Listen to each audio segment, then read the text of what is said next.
This interview is being tape recorded. My name is Paul Maliri and this is X Job Downloaded. And today I'm interviewing Lucy Acred. Have I said it right this time? You have. You said it right this Brilliant. time. Thank you, Paul. No worries. So Lucy is a leader within the Royal British Legion, and today this podcast is being released on the day that the RBL launched the 2023 Poppy Appeal. And it's really important that we get this message out to the listeners and to the people across the UK and beyond that the RBL needs your help. And there is a massive message here. But first of all, good morning, Lucy, and thank you for your time today. That's really lovely to be here, Paul. Thank you. Thank you for inviting me along. You're more than welcome. So, Lucy, what is your background? How did you get involved with the RBL, and what is the RBL all about? Okay, well, the Royal British Legion. So my role within the Legion, I'm Poppy Appeal Manager for Cambridgeshire and Huntingdon. So an area that I've lived in all my life, and I look after all the volunteers, help and support all the volunteers in Cambridgeshire and Huntingdon all year round. So I'm on the Poppy Appeal all year round, and it's a privilege to do the role that I do. I work with some amazing volunteers. Yeah.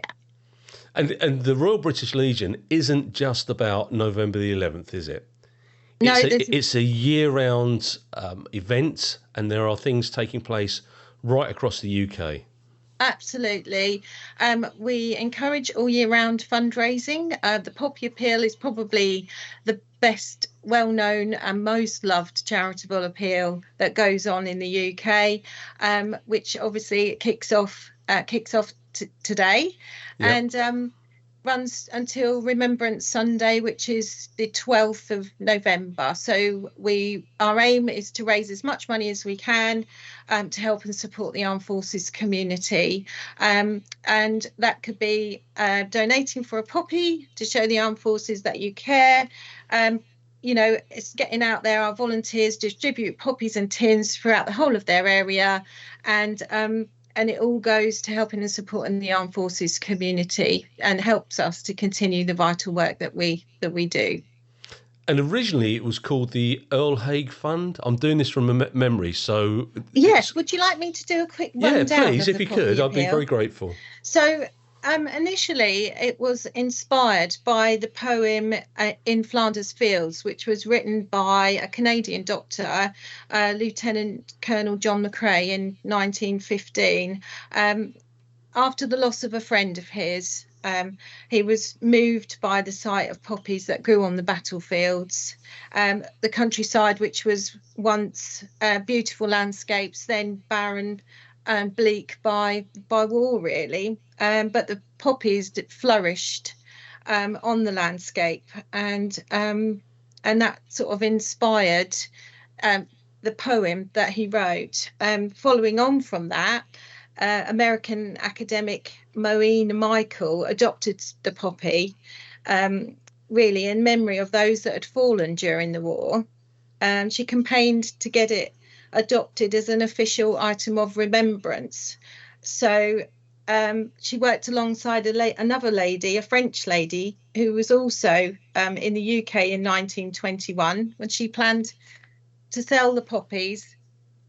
She met Earl Haig, who was the founder, which explains the Haig Fund, as it initially once was, and persuaded him to adopt the poppy as the emblem in the UK, which is what happened. So they ordered 9 million poppies that year in 1921. Wow. And they sold them almost immediately.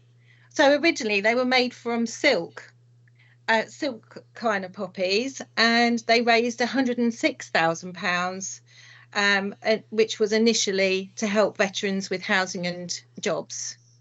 So that was absolutely a huge amount of money in 1921.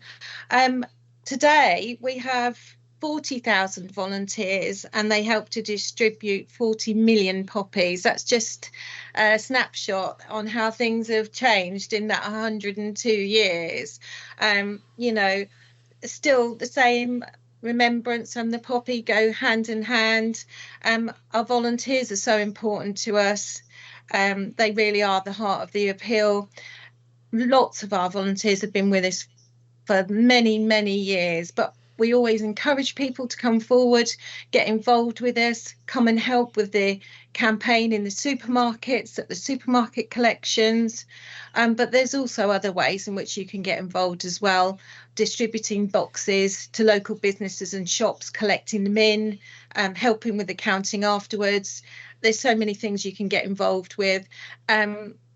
You might donate to the appeal. You might donate, say, £5. If you were donating an hour of your time, you might raise 20, 30, £40. Time is precious to everybody. It would be so important to us if you could come and help. We would welcome you with open arms. We really would. And it's such a fantastic. In fact, I've got it here. My Remembrance Sunday hymns, and I was there last year and privileged. I marched by the cenotaph, and it was just very moving. Very moving. Amazing. You could feel the tension, and watching the King, and we were in the group just by the cenotaph, and watching the King lay the first wreath, and it's just an amazing organisation and an amazing way to remember people. And when you go into Westminster Abbey and you've got the tomb of the unknown soldier, it is surrounded by poppies. It's the most iconic grave in the United Kingdom, if not in the world. It was the first unknown soldier, taken from 4 people, 4 victims of the war. One was chosen, brought to the UK on HMS Verdun and buried with full honours at Westminster Abbey. And then obviously Her Majesty the Queen Mother, she paid her respects there, and it's just continued. That respect has carried on. As a child, I vividly remember my grandparents, who obviously they came from that generation where their fathers have fought in the First World War, my grandfathers have fought in the Second World War, and the Poppy Appeal was one of the few military charities at that time. In the early 70s, it was one of the few military charities. And it's as relevant to me today as it was back then. Yeah. But it's maintaining that. And how do you now draw volunteers in? From what areas, what groups of people? We welcome everybody, absolutely everybody. Throughout Cambridgeshire, which is my area, I've also recommended to local businesses, if they'd like to get involved as part of their corporate social responsibility as well, because you can also talk about what you do when you're actually volunteering with us. Lots of organisations like the cadets, they can then talk to the public about what they're doing and attract new members that way as well. So really, if you want to get involved, it's a great way of meeting people as well. For the youngsters, which are now looking for jobs or looking to go into further education, it's a great experience. You get to talk to lots of people, and the general public as well always like to come and share their stories, a bit like yourself, about grandparents or members of the family that were involved in the war and things like that. And that again is a huge privilege as well. So we do welcome everybody to come along, and I always say bring a friend if you can. So if you're doing an hour in the supermarket, why not bring a friend with you as well, and then you can have a catch up about things as well and get to talk and meet with other people when you're out and about. So yeah, we welcome everybody. And because the money, we're not talking about First World. There are no First World War veterans anymore. We're still privileged to have a number of Second World War and Normandy veterans and so on and so forth. But it's the modern conflicts. When I say it's the modern 1982, the Falkland Islands. You've still got a huge amount of veterans from that. A lot of them need support for a number of different reasons. Absolutely. And illnesses such as PTSD or shell shock, once it was well known as, the effects of that often come out years later. So it might be 5, 6, 7 years later down the line that the effects of that then come forward.